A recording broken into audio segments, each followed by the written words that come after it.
What's going on? Hello. How are Hello. you doing? I'm good. How are you? Pretty good. New Pretty good. year, New year. new me, same me. A brand new me. Did you make a New Year's resolution or anything like that? Yeah, I'm gonna try to be a better person. Oh, really? Yeah, I am. I'm gonna try to go out of my way to be a better, more sociable. Um, yeah, just gonna try to be a better person, all around, all across the board. Yeah, that's good. That's good. It feels good to be a good person, you know? Exactly, it does. You learn that as you get older. You know what? Like I feel like I've been like rude to people in the past, and I feel like I've always had like some form of karma from that, you know? That's interesting. I remember honestly one specific time when I was in the middle of a prep, like 4 weeks out, and all the fucking gear. So I'm just thinking like I'm the only one that matters. And so I'm like I remember doing like a stiff leg deadlift. I think it was on a Smith machine or something like that. But I remember I had like my towel on the bar. Then I went to get water. And as I was coming back, someone was taking off the towel, or he had already taken off the towel. And now he was taking off my weight. And I was just like, bro. And I was just like, I just like laid into him. Like, can you not see that I have a towel there? Like, come on, dude. Like, I'm like, get the fuck out of here, man. Like, and then I immediately start doing my stiff legs and like tweak my hamstring. Oh Oh, it man, was, yeah, dude. It was like 2 weeks out. And I remember it was actually a little bit bruised on stage. shit, man. And Dude, I'm my like, last prep, I was like obviously like later in prep, like you pee so frequently, it's like ridiculous, right? yeah, So I had to do like an hour cardio on the treadmill, and like halfway through, I had to just go to the bathroom. So man, I had like my towel there, my water bottle, and I just go, and my bag was there. Like my bag was kind of next to the treadmill. And as I go to the bathroom, come back, and as I'm coming back, some guys like taking off because like the gym was packed, like every treadmill was taken. Some guy was taking my stuff off of the treadmill, and like I was actually pretty good, but I was like also somewhat aggressive. But it could have yeah, been worse, all things considered. yeah. I know. But maybe at the same time, like those people need to be told, right? Because if you're doing that to someone when their bag and their gym towels on there, like clearly you just don't give a fuck. You're I just literally like, just asked the guy, I was like, what are you doing? That's my stuff. And he yeah. said to me, I thought nobody was using it. And I was like, how did you figure that?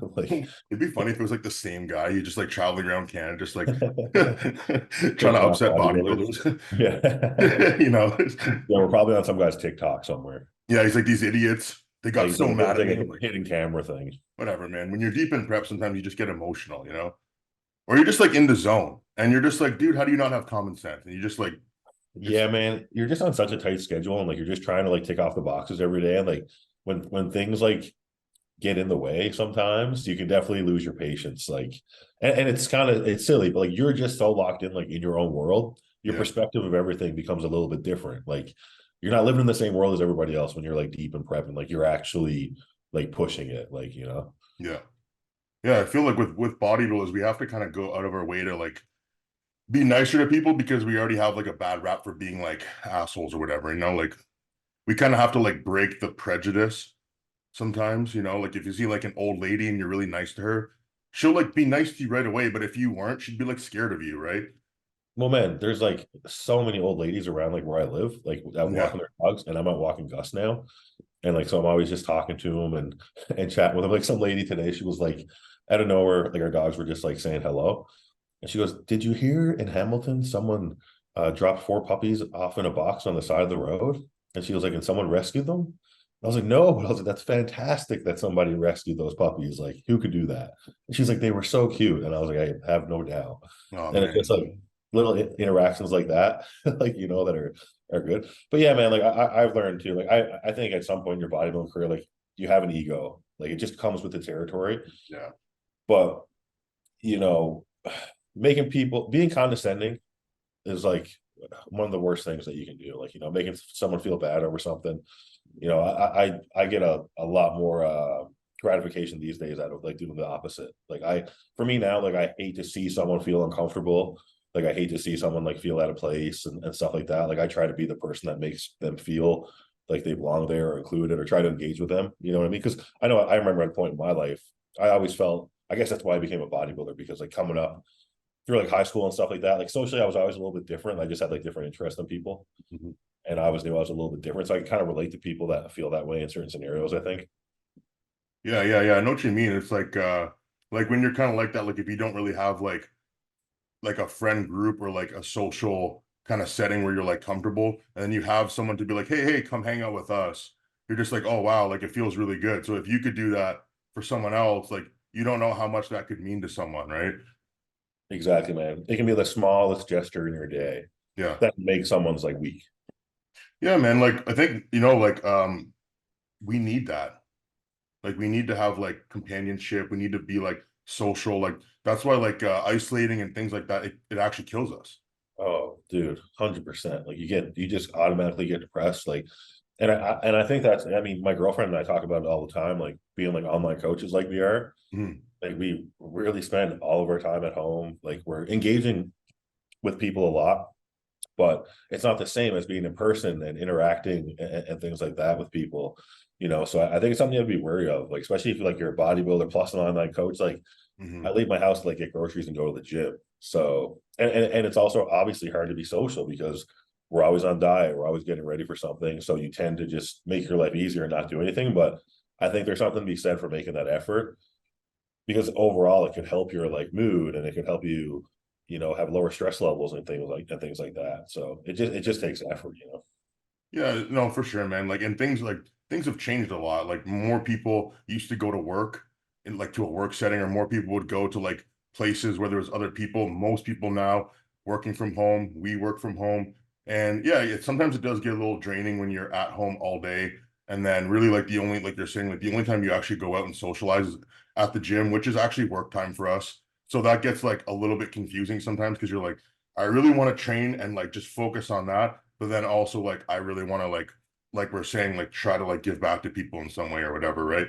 But yeah, I mean managing that is important. That's like a good lesson for like whether you're doing like training or coaching, you have to manage your ability to like give your energy and like receive energy, I guess, right? And yeah, you got to look out for yourself a little bit, because it's easy to get overwhelmed and like, take on too many clients while you're trying to bodybuild, and like it can really wear you down. So like you need to know like, kind of when to draw the line, and you always got to give yourself some time to like just be a human and just do things you enjoy. Like you'll burn out 100%. Yeah. I've came close a couple times, like where I Yeah. was where like, other like parts of my life were really starting to suffer. Uh, but then I learned pretty quick that that's just not the way. Right. So Yeah, like I think a lot of the guys that are coming up, they're like, I think because they put so much pressure on themselves to do everything so fast. And like we spoke a lot about like, how we had to go through like kind of shitty jobs to get to where we are now, and then now we have a better lifestyle and stuff. But I think, when you're like seriously, like when you're in that grind, you should just you should try to be as patient as possible with yourself. Because when you put a lot of pressure on yourself, it like ruins your like quality of life in a way.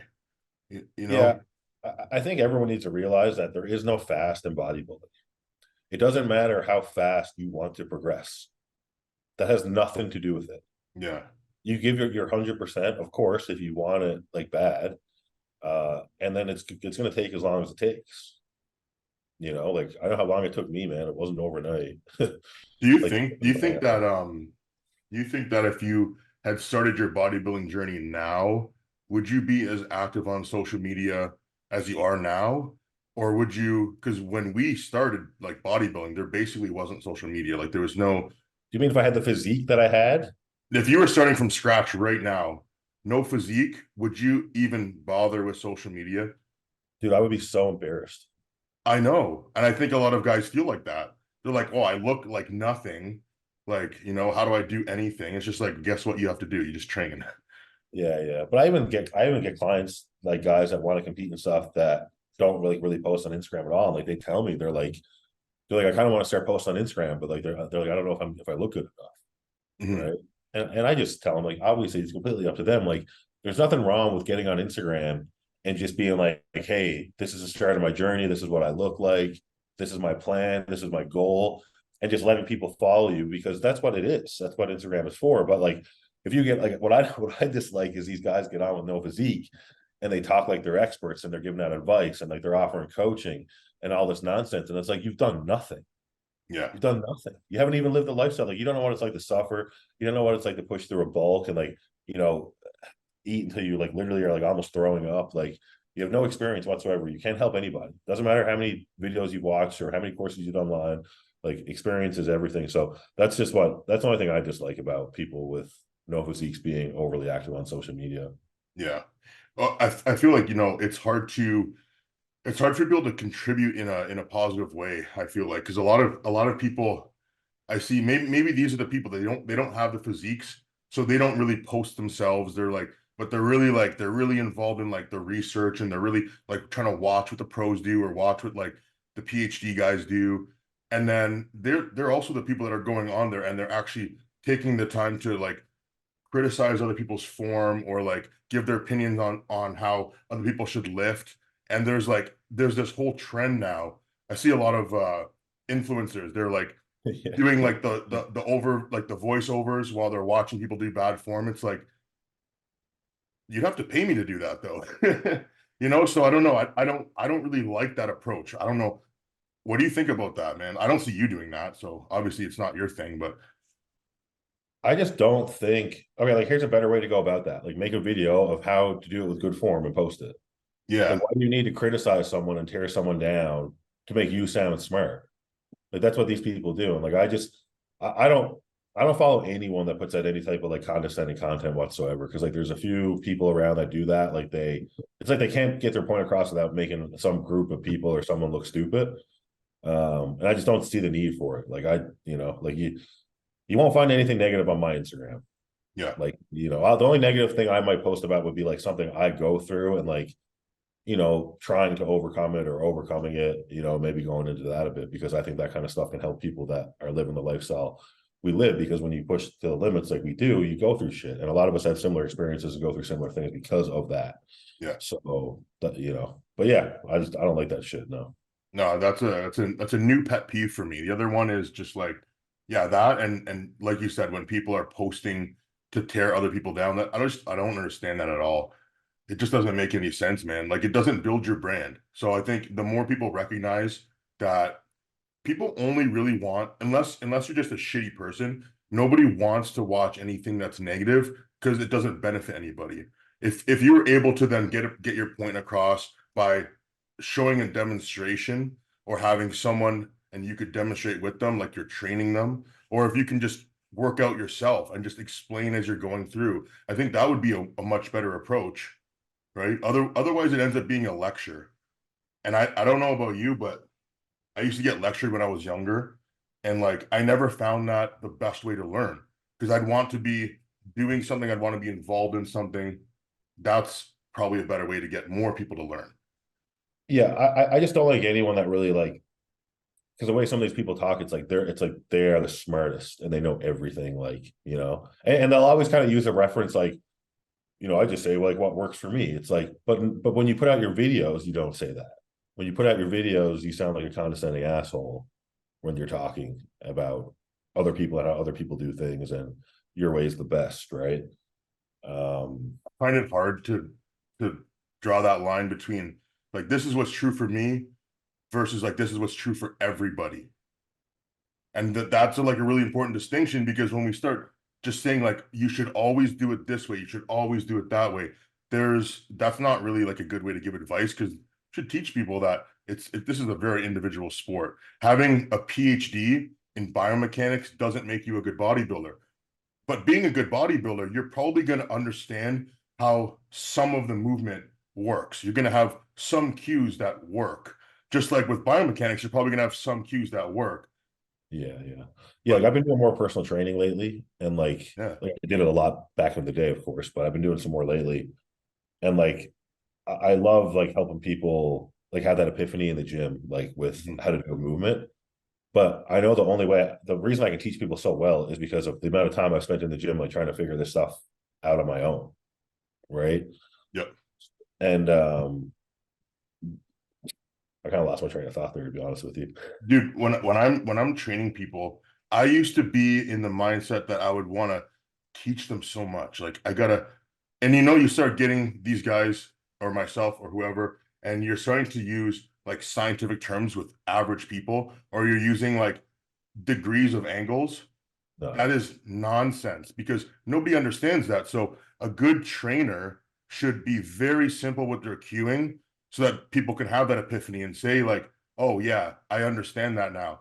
Because nobody's going to understand complicated stuff, but they will understand something that's simple. Like, hey, instead of trying to pull something with your hand, try moving your shoulder first. Well, yeah, exactly. And that comes from experience, right? Because it's like stuff that like you got to figure out. Because like we've like endlessly been trying to like get better in the gym to build more muscle. Like we care about it more than most people, obviously, right? Mhm. So because we've thought so in depth about it, like we figure out these cues by ourselves, and then they're a lot, like you said, they're a lot easier for like the average person or like a beginner bodybuilder to kind of pick up on, and like talking about like your humorous like and this and that, like when like talk about a row or something, for example. So yeah, I mean, it's only one way you can get that type of ability to coach and help people, right? I think with a good trainer, the most important thing is just that you're present with them. Because if you're training someone and you're taking their time and you're spending that time on your phone or you're not engaged with them. So this is something that's huge that I learned. And I was talking to Eric about this being like, how do you manage to work, you know, 8 hours of training people straight in a daytime? Because I can't do that because I get exhausted. And like he's all about being present with them, but then like taking like breaks from being focused on that person because I'm sometimes like 60 minutes of straight focus, and then I'll look away and be like, I'm fucking blind. Like I was in like tunnel vision. Whereas like you have to like readjust, breathe, relax, come back and like get a system like that to Yeah. be able to manage your energy. Because then on the opposite hand, you have certain trainers that to get through their sessions, they're not present at all. And so the client has to come and bring them back into the session like, hey, like I've seen that before too, and that's not ideal. We're going Yeah. on a tangent about training, but like, dude, I don't know, man. This is how we ideally can change people's like whether they're thinking about training philosophy, whether they're trying to improve in the gym. Being in the gym with someone is one of the best ways to do that. Yeah, definitely. And there's all so much conversation you can have like with people like in between sets and stuff about like, why you're doing things and like why things are going to add up. Like I was teaching a client like just like really how to activate their lats and like pull downs and rows and stuff like that. Right. And like I just explained to him, I was like, this is like a whole new thing. I'm like, I know we had to drop the weight a lot to like get you to feel that. I'm like, but now if you get stronger while feeling that, I'm like, your lats are just going to keep growing and growing and growing. Like these small tweaks are going to make the difference in the progress. And even though obviously like I do online coaching mostly, and I love that because you help people with their diet and like things that like really matter and you see the changes. You can't control how they train, right? Yeah.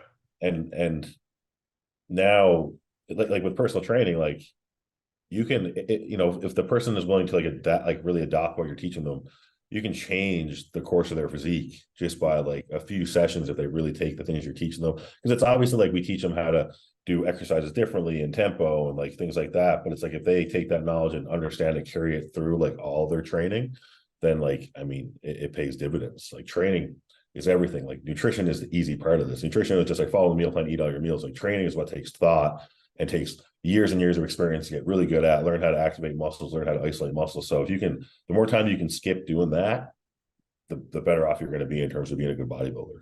Yeah, Right. you're right. Yeah, you're right, man. Because That's how you're going to speed up your progress, is by learning how to train better, faster. it's Right. also, yeah, it's how you're going to speed up your progress and change your trajectory in some way. Because and you're right, the combination of online coaching with training in person is the ultimate because you can get bigger and bigger, you can get leaner and leaner. That's fine, but without being able to change the way your body moves when you're lifting the weight, that's what changes your physique. Because someone who's shoulder dominant, they get bigger, they have bigger shoulders, but they don't have the back. If you're able to somehow change the way they train their back, instead of what we normally do, or what a lot of people would refer to as, oh, I'm just going to increase the volume or the frequency. So now I'm going to train back twice a week, but my movement patterns are the same. So my shoulders continue to get stronger somehow, but my back never really gets better. Yeah. Yeah. A lot of people need a reset. And Mhm. like I know I always talk about back training and helping people with back, because I think back is one of the things that like I've really figured out how to work on myself, and Yeah. like I changed my own back. And I apply those same principles to a lot of people, and it works. Like I see them in the gym, and they're like, "Holy shit, I've never felt my lower lat like that." And I'm like, that's the game changer right there. There's definitely something different about back training because Yeah. I feel like inherently you could have like development with your legs without knowing what you're doing. Yeah. Kind of the same thing maybe with like pressing movements too, but with rowing movements, you could be really good at like moving the weight and not have a developed back. Yeah. That usually isn't the case with bench press. Like you might have proportionately stronger shoulders and triceps over a chest, but you're probably going to be still fucking developed. Same thing with squatting. But I noticed the same thing with like deadlifts and barbell rows. You could be really strong at them, but not have big lats or big traps. No, yeah, I totally agree, man. I remember, I mean, my back didn't start getting good until like, I don't know, man, like 2019, 2020, like that off season, like when I really figured it out and like was combining that type of training with the food and the supplements and everything like that. But I was like I was reverse grip barbell rowing like 3 plates for like sets of 12. And like the form didn't even look that bad. But like when I look back, like I was 100% just moving weight, like not getting anything from it. I remember doing 3-plate barbell rows when I was like 20 years old and I had no back, but I had huge biceps. The reverse bar, just reverse, just a curl basically. Yeah, that's probably why you had big biceps. Probably why I had pretty big arms too. Yeah, 100%. We had the big man on here. Yo, what's up, Justin? Well, Thanks for coming on. thanks for What's coming been on. going on, man? What's been going on, man? Yeah, not much, man. It's I've been kind of since I turned pro, I kind of just like started thinking about the next plans, what I'm going to be doing next. But for now, I don't have any plans, so it's just putting on the size and trying to catch up to you guys. Catch up to me. Okay. Yeah, you're good. Nice, that's much better. Yeah. Yeah, man. So fuck, you just turned pro at the Vancouver. Yep, in July. Yeah. Yep. And what did you weigh on stage? In Vancouver, I was 280. 280. And you're how tall? 6'3". 6'3". Fuck, man. Yeah. Yeah. But that's the thing. I'm so tall, like 280 sounds big, but it's like to fill out that frame, I'd probably have to be on stage at like 300, 305, fair enough. Yeah. Well, you're taller than Mo and Aaron Gully, I Yeah. believe. Right. So fuck. Aaron, I don't know how tall he is, but when I saw him, he seemed pretty tall. But yeah, I'm up there. Like I'm pretty much in the tallest for sure. Yeah. That's why, like for me, it didn't make sense for me to try to compete in 2024. Because I mean, like, what's the like? I probably could do okay in a pro show, but like my goal is not just to do shows, and I think we're all in the same boat here. So for me, it's kind of like to take the time. And I saw the guys at the Olympia, like I was there, and it's not that in size I'm not comfortable, but it's just the guys are just a lot thicker. Like it's different. Like it's not necessarily like a size thing in terms of like how wide I am or whatever, but it's mostly like the thickness of the muscle, the density, all that stuff. Like I don't have that, so that's kind of where I'm looking to kind of maybe compete in 2025. And, we'll see. It depends how the off season goes. Like I just started my off season like 2 months ago. Mm-hmm. So yeah, because before that I was just kind of like recovering from the prep. And so just before the Olympia, I started like a push phase. And yeah, so the weight started to go up a little bit, but I'm kind of thinking to go up around 350 and then kind of just stay there for a little while, and then kind of just like keep that size for not just to get into a prep as soon as I hit it, just kind of keep that size and make it comfortable. Yeah. Yeah. Jeez. So I remember watching in Toronto. I wanted to ask you, why did you not win the overall? Well, I don't know, but I mean, like I've been told that it was very split, but I was also told, well, it's not that I was told, it's just that I think that's what happened. It's just that I spilled over at night, And I think, and the guy that beat me was very like he was sharp, man. Like he was a lot smaller, but he was very sharp, you know. So I think that's where it caught me. But at the same time, like I had a lot, like a couple judges came to see me and they told me they had me winning still, but you know, I wanted to win at the time, obviously, but I'm happy I didn't because it kind of showed me like it wasn't enough. You know what I mean? Mhm. So when I did Vancouver, then I was hard as nails, you know. So it kind of I was good in Toronto, but it I think it was kind of a way for them maybe to say, you know what, like you got a few more to go, you know, and Mhm. and I really tightened him up in Vancouver. And if I would have showed up with the shape of Vancouver and Toronto, I think it would have been lights out, you know.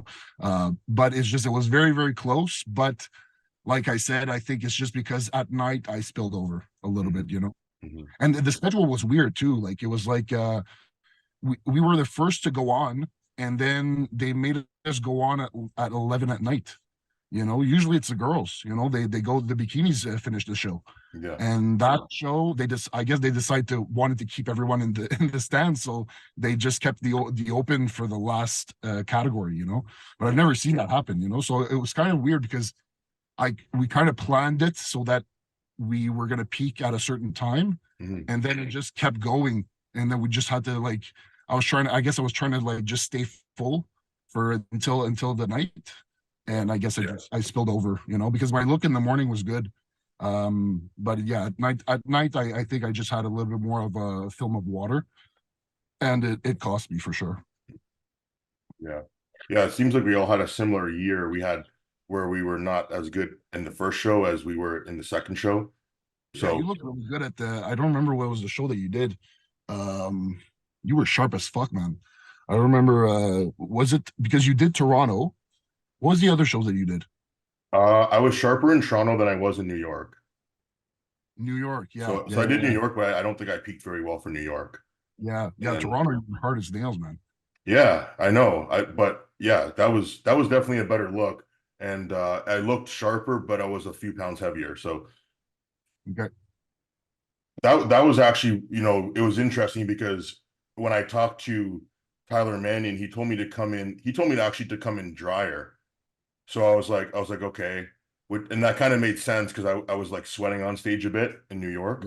yeah, But then when I talked to Dorian, he said, well, you're not going to get drier because you were dry. You just need to be fuller. And I was like, okay. But then the look, it completed the look by being fuller. It made me look drier. yeah. Because you know, was pushing a little bit more against the skin, you know. So yeah, that Yeah. makes. But that's a tough call, man, because it's kind of that thing where it's sometimes it's hard to see a little bit like what is actually, are you just too flat, or you're just missing a little bit of condition, you know. But I think that you kind of see the weeks leading up, you know, Mhm. because when you're dry, you know, you don't like the weeks coming before you do your carpet work, you know that you're dry. So if you see that your condition's very it's there, and then when you get on stage, it doesn't pop as much, then yeah, but it was a good call, obviously, because you looked really good in Toronto. Yeah. Yeah. I've never really spilled over. So when you spilled over in Toronto, do you think it's just like you ate too much, or like what do you think actually That's what I caused, or you think. just don't That's know, what I just because the that's timing what was I off? think. Honestly, look, I'm just going by speculation. No one's told me this. I'm just going on off of what I look like. And I think like what happened is that I think I was on in the morning. Mhm. The only thing that was missing, and that's what I thought it was, is because I felt flat in the morning when I got on stage. But I just think that I didn't have enough water. So I didn't because because of the time of the tanning, I almost didn't drink at all before the prejudging, and I never cut the water or anything. So I think that was maybe something that I could have worked on, and I did the exact opposite in Vancouver. So I didn't carb up as hard in the morning, but I drank a lot of water, and I Mhm. looked good. I looked a little flat in the morning for prejudging, but then when I filled up more at finals, then I looked like it was really good. The look was very good at finals in Vancouver. It's just that I think because of the fact that I thought I was flat, I didn't. I adjusted a little bit differently, and then I think I went a little overboard, you know. But again, it's kind of like a learning thing, because those kinds of things, it's kind of not just the fact, okay, what does my look like, but who am I going up against, you know? And by looking at the lineup, I kind of knew I was going to win my class. But again, like now, who are you going up against for the overall? And the guy that was going up against the overall was very, very sharp. So that should have been enough for me to say, look, I'm oversizing this guy like by 80 pounds, you know, or 60 pounds, whatever. So it's going to be enough. Even if I'm a little flat, it's fine. You know what I mean? I shouldn't have, I should, but again, like it's a learning thing, but that's kind of like a decision that I could have made also, to kind of say, okay, you know what? It doesn't matter if I'm not blasting full, but you know, play with the condition, because his condition was better than mine even in the morning. It's not even that, you know, like but it's just he was a very smaller competitor. Like I'm thinking honestly, and no offense to him, but I think he should probably push maybe for classic, because he had a very classic look. And now with their weight increase and everything, I think he would fit the class. It's weird a little bit, don't you think that it's weird a little bit that it seems like Toronto, they picked a smaller guy, and at the USA's recently they picked the light heavyweight to win the overall over a pretty impressive super heavyweight. Derek winning the overall, or the winning the Mr. Olympia, never doing an open show, just coming from 212. It seems interesting that now there's a change from bigger guys winning overalls to now smaller guys winning overalls in bodybuilding shows. I don't know. I mean, because I guess when you're there in person, it's a little bit different. I get that. And when you're sitting at the judges table, you see everything. But for bodybuilding fans, it's probably a little confusing. For me, it's a little bit confusing sometimes. But I'm thinking, I don't know if they're actually going for a smaller guy or they're actually going for condition, because that could also be a thing. Like if you're looking at the top guys at the Olympia, you still had Samson, that I don't think is like the most conditioned, but he is the biggest on stage. But when you're looking at the elite in terms of the top three, then if you're looking at the condition of Hottie, if you're looking at the condition of Derek, they're much superior than Samson. Like I don't think Samson would need to be as in condition as Hottie to win the Olympia, but he would have to be at least comparable. You know what I mean? So I think that's mostly what they're looking at. Like like I said, like a lot of people had me winning in Toronto. But and my condition wasn't as good, even if I would have not spilled over. My condition wasn't as good as Ryan, you know. So but if I would have stayed probably like in a similar condition, I probably would have won the show. You know, because it was a 1 point difference. So I almost got it, you know. And I obviously I was the bigger guy, but I think it's mostly that. I think it's mostly the condition. So, and like I said, it's I'm talking about myself as well. So it's not even just the others. Like I'm talking about myself. I did accept the fact that probably that's what it was, because I was trying to figure out what they're looking at too, you know. So and for me, I always went for condition. And this year I was in the open. I'm like, you know what? I have to make sure that my size is there, you know. But again, like it depends how big you are. Like I said, like Samson will never have to look into it and say, oh, I really hope I'm big enough for the lineup. Like he's the biggest fucking bodybuilder on the planet. You know. So like when you're that big, then I think there's a part of you that has to be focused on the condition, because I think that's what they're looking at now. And maybe it's kind of a shift also from what it was in the early 2010, you know, and then in that era where the bigger guys were more like what was rewarded. And now I think what we're seeing also with guys like Chris, in classic, whatever, that becomes a little bit more popular. Maybe they're trying to bring that also to the open too, you know, to not have these just blown up physiques that just like I said, like I'm just speculating because I don't know how the judges is perceived, but I that's kind of what I'm seeing as a trend, you know, because like I said, the light heavyweight, I don't remember the last time a light heavyweight has won than the NBC Nationals. Usually it's either a heavyweight or it's a huge super heavyweight. So for that to happen, the condition must have been like very different from the two guys. That's what I'm thinking. In Nationals, like a year or two ago, didn't Carlos Thomas Jr. beat Justin Shire? Yeah, and Justin Shire was way sharper. Yeah, that's what I mean, right? So So that it's, I think it's kind of like a trade-off. Like, is it close enough for me to make him win? Or is it like, if he would have been completely off, I think Justin would have won, you know? But it's just like the difference wasn't big enough. So they gave it to obviously Carlos because he's a bigger bodybuilder. Like he's just a fuller, like a lot more developed bodybuilder. yeah, You know? yeah, massive lips. But like when I think of Mr. Olympia, I honestly think that it should be someone like that somewhat has a bigger structure, but still like aesthetic physique, because Mr. Olympia should represent like bodybuilding to like the general public, I feel like. So it should be like it should look like Mr. Olympia. Like, no offense, like this is just my personal opinion. Obviously, all those guys have amazing physiques.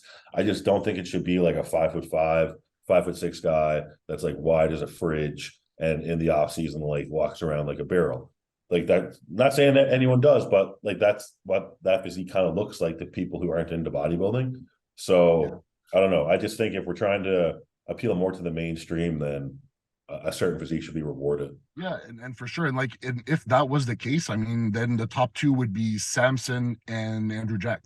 Yeah. You know? Like, but if we're honest, if I look at Andrew and then I look like a guy like Hottie, Andrew does have some weaknesses. You know, it's very hard to fill out. And look, you guys know, like we're taller bodybuilders. Yeah. It's hard to fill out a really tall frame. So it's, I agree with you. Like, honestly, my favorite bodybuilder to look at is Samson. Like, I love the way this guy's structured. It's just, I think in bodybuilding criteria, it's hard to not give it to like a guy like Derek, when the slabs of muscle he has on his back is just like it's retarded what it looks like, you know. And you know, I saw it in person and it was something, man. Like it's really, really, really impressive. So I think if Samson, and like I said, I don't think Samson needs to be as sharp, but I do think that he needs to be sharp. And that could also be a standard also that they're trying to set for Samson. I think he's going to win the Olympia eventually. And if he does, he's the only guy I think in this lineup that has the not the only guy, but I think he's one of the guys that has the potential of winning multiple Mr. Olympias.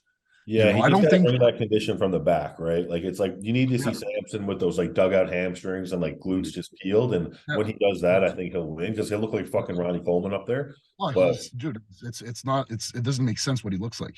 he You can't know, win from the back against Hottie or Derek until he does that's that. the thing. That's the The thing. back's But like like, I don't think Hottie is a guy that's going to win 5 Mr. Olympias. You Hottie. know, Do you think that he should have lost to Derek? I think he should have lost because Derek's back double bicep was so far ahead of everybody else's. But it's only one pose. I know, but for some reason, just that pose like sticks in your mind. And the front double bicep too is also really impressive. but it wasn't just like his side pose were really good too. He had some Yeah, I gnat know, yeah. inside chest.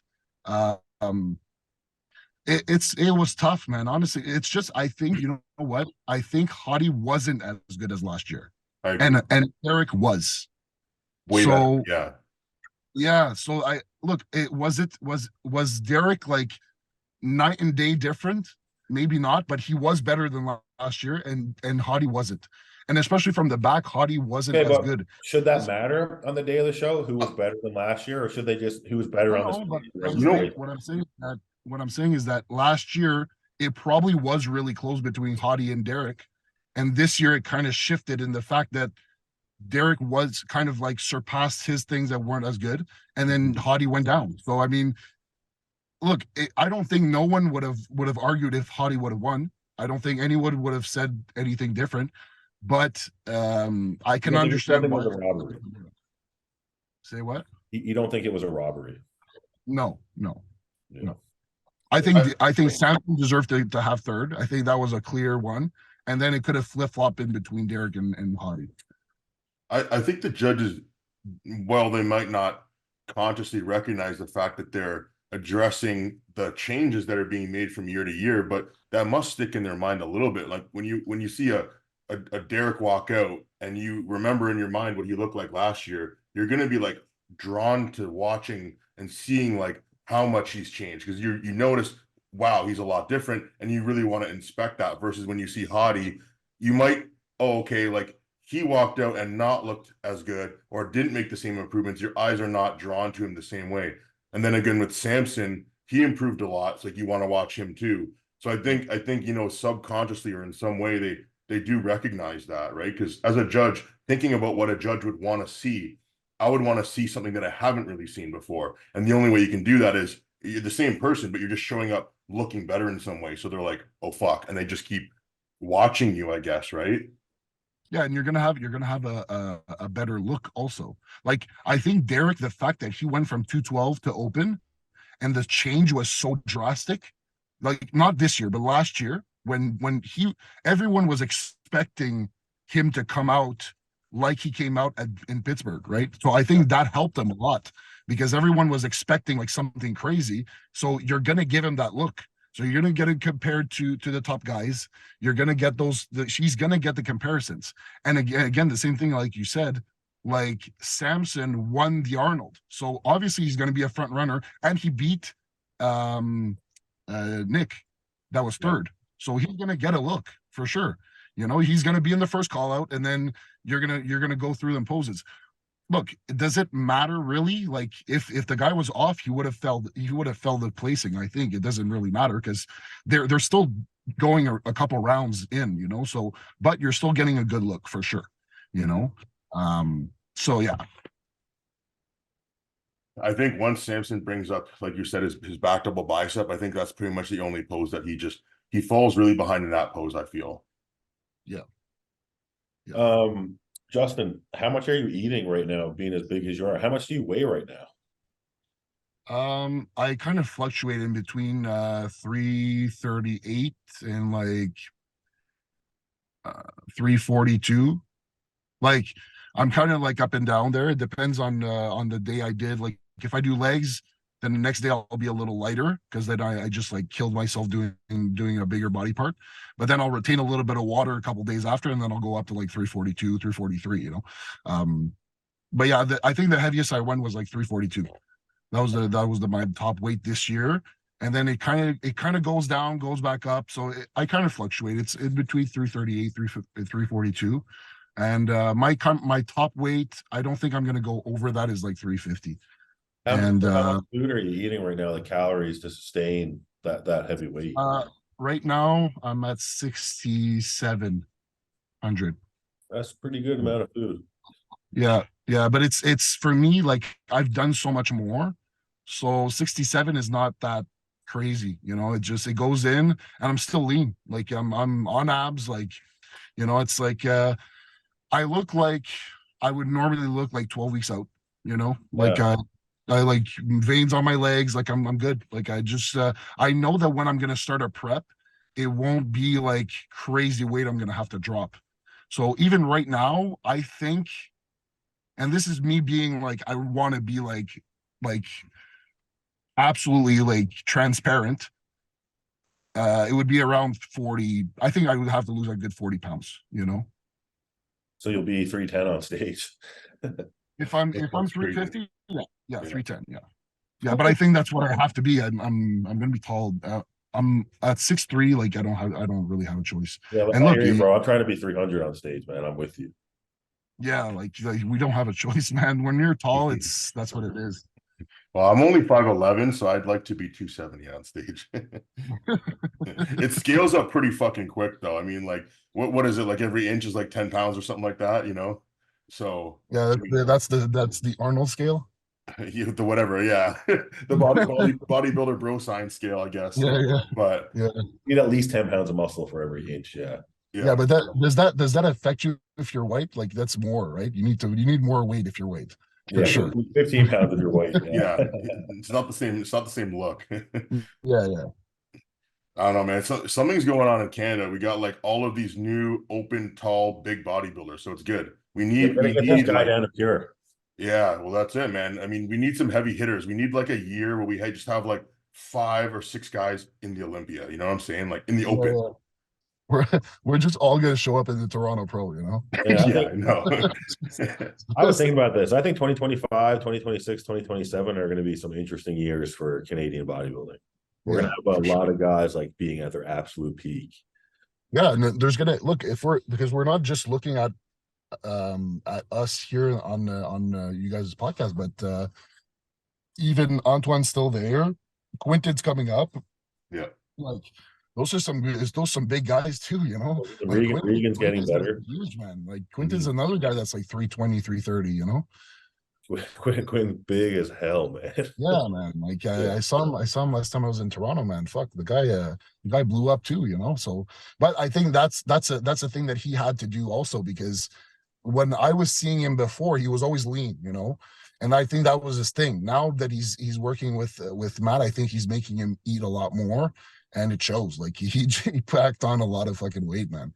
Yeah, he's just getting into prep now, but he pushed it pretty hard in the off season. He was, I know at one point he was doing Yeah, he 5 started. a week or Yeah, something he like started. that. That's what I'm telling you. It paid off though, because his shoulders are shoulder pads now, like legitimately really fucking massive. Like I've never seen them like that. So Yeah. it obviously, like, that's what you have to do, right? Shoulders are bananas.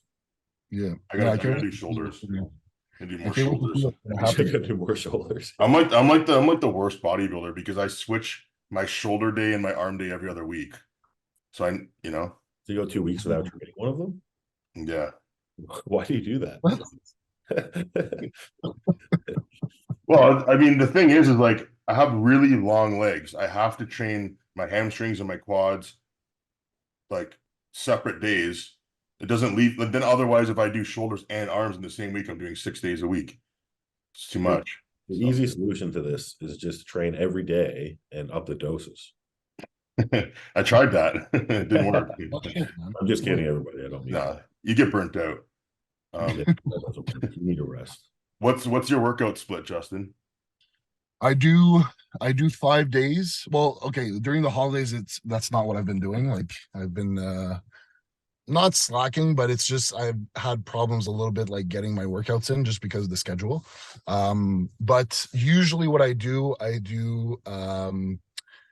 chest with bicep, then I'll do back, tricep, then I'll do legs, and then I'll do chest, biceps, and then the fifth day I'll do back, shoulders, and tricep.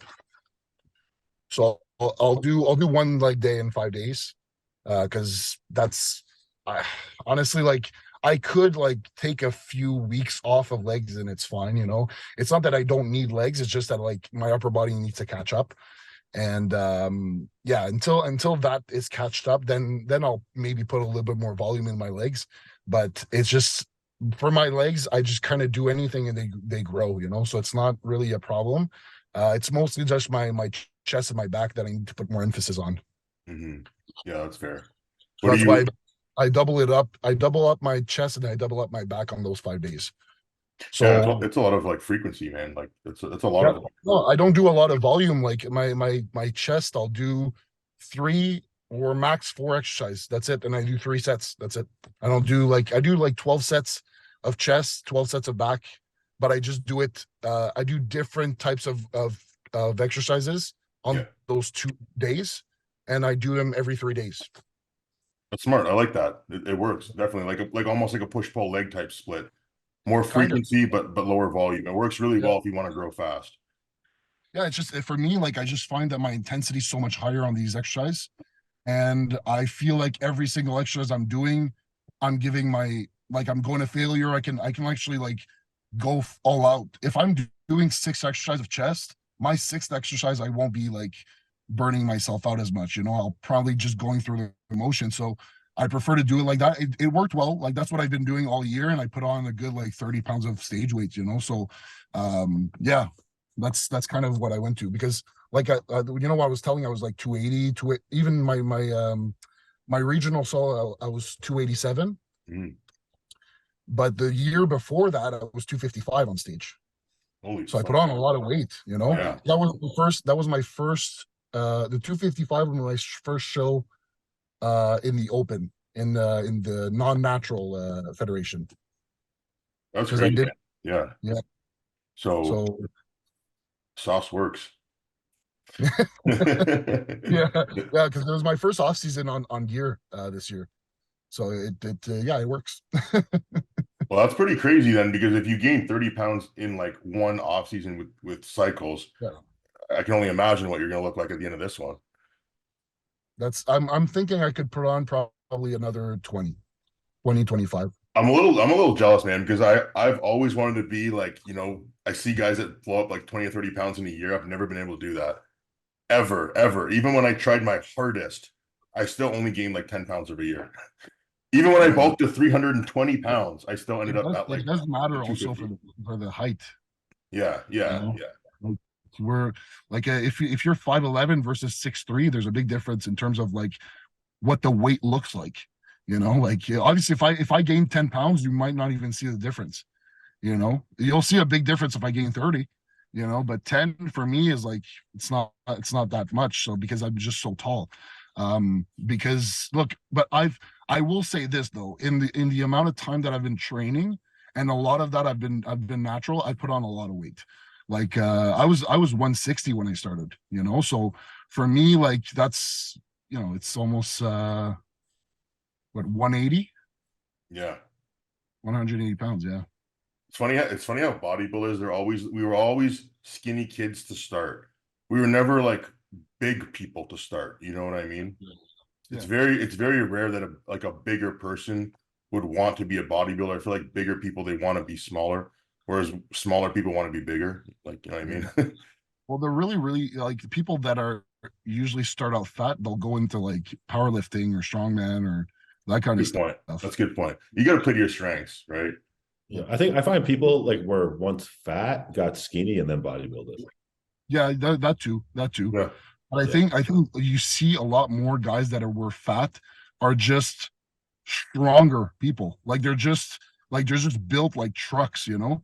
So when Yeah. they start training, they see that genetically they're able to push a lot more weight than the other people, and they kind of just stay in that kind of like field.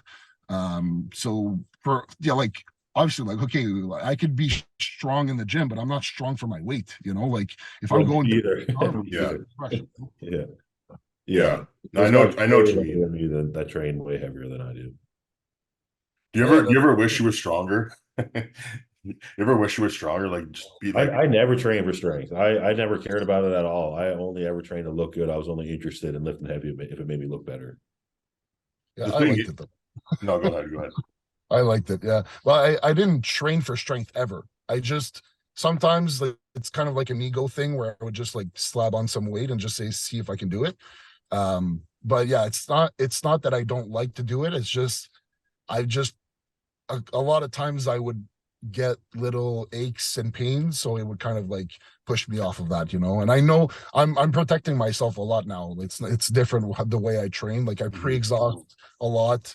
Like I'll do like even like today I did some quads just before I got on, and before I did my front squats, I was doing like some high volume hack squat just before I got on, because I'm like, if I go on the front squat right away, I'm gonna want to put 5 plates on.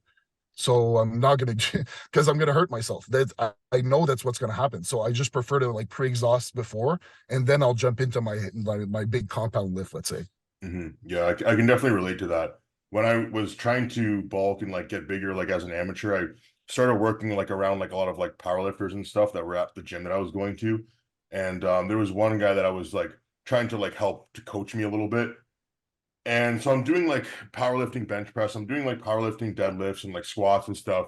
And dude, like I didn't enjoy it because I just felt like I couldn't get stronger. I would try to get stronger and my knees would hurt, or I'd try to get stronger and my elbows would hurt. And then for some reason, when I would go back to just training like a bodybuilder, inevitably I would get stronger.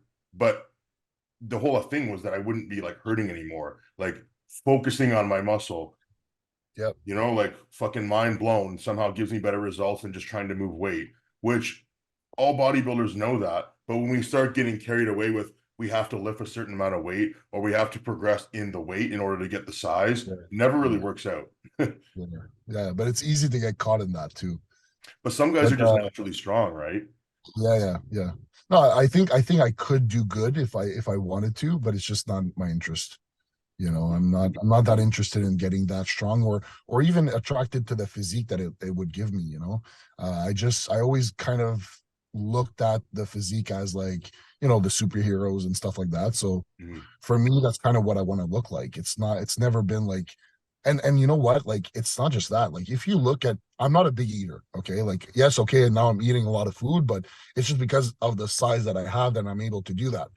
But if you're looking at guys that are doing other sports, like what we're eating is like a joke, like these guys are eating like 12, 13, 14,000 calories. Like it's crazy. It's almost double than what we're doing. So I don't think I would have fun to do that, like at all. Yeah. That's no life right there. No, And man. like Like, that's the thing about eating, like bodybuilding. It's so much more motivating, especially in like a prep scenario, because like you're on this like diet, but you look better and better. Like the hardest thing for me is off season. Like that's probably when I get the most discouraged in bodybuilding, is when I'm really pushing food. I don't like how I look. I feel bloated all the time. It's hard to train because I'm so big. It's hard to do everything because I'm so big. That makes me question, like, what am I doing this for, right? Uh, and then like I can't imagine doing that just to like lift heavy shit and like never look good. Like, I yeah, mean, I know guys get off on that, but like, yeah. I mean, I don't see But them. yeah, but for now, for you, it's a little different because now you're not approaching it. Like I've seen your pictures. You're not fat by any means, man. Oh no, no, dude, I'm kind of obsessed with not getting fat, to be honest with you. Like, Yeah, you know yeah, what I mean?